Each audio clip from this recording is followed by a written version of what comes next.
Our son was born so long ago, yet it seems like yesterday that I stood in awe before his crib and heard that doctor say, "You've quite a boy there, Mr. Jones." I could only answer with a nod, for in his very being there, I saw the miracle of God. Later, in his high chair, in a manner I deplore, I saw the miracle of God throw his oatmeal on the floor.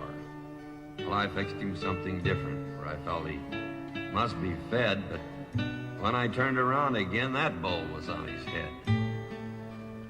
A few more years rolled along, and he didn't spill things anymore, but his granddad sent a big bass drum, and once more I deplored the fact that my miracle of God had a lusty taste for noise. When he'd boom, boom, boom on that big bass drum, I questioned, boys must be boys. I asked his whereabouts one day. His mom said he's got a paper route. Said he'd helped earn his way as he became an Eagle Scout. When they pinned that medal on him, tears welled in my eyes, and then I gripped his mother's hand. Our boy had earned his prize. I won't forget that September day when he entered senior high. He had an air of great excitement, but he left home with a sigh. He came back that afternoon and gave us some puzzled looks. "Wow," he said, "this school is tough. Look at all these books." "Choice is yours," his mother said. "You can pick the easy way. What you put into life, you'll get out of it. Each man pays his price one day." He looked up, and then he smiled. I saw he'd lost his gloom. He said, "I better look at these."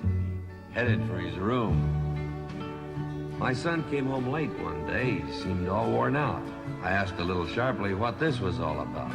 He spoke proudly and threw his shoulders back, and in his eyes I caught a gleam. "I wanted to surprise you, Dad. I'm on the football team." They won most of their games, lost a few. It was a thrill to watch him play. When they didn't win, we knew he'd met the challenge anyway. He didn't know it at the time, but it was a stepping stone, solid footing for the climb to face life on his own. How those 3 years flew past. When graduation came, we saw our boy grown up at last. Our lives will never be the same. I guess we've known all along what his goal would be, from that time 3 years ago when he chose responsibility. He stood in the doorway yesterday, put out a strong right hand. I held back tears at the uniform he wore to protect his land. I shook his hand. His mother cried, "Son, why couldn't you wait?"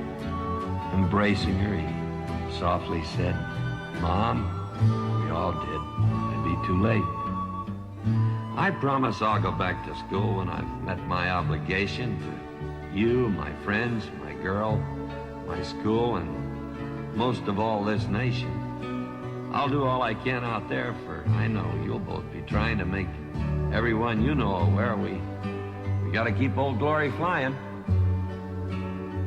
And then his mother straightened up. With a smile to hide a tear, she said, "We're both so proud of you. We'll feel lost without you here.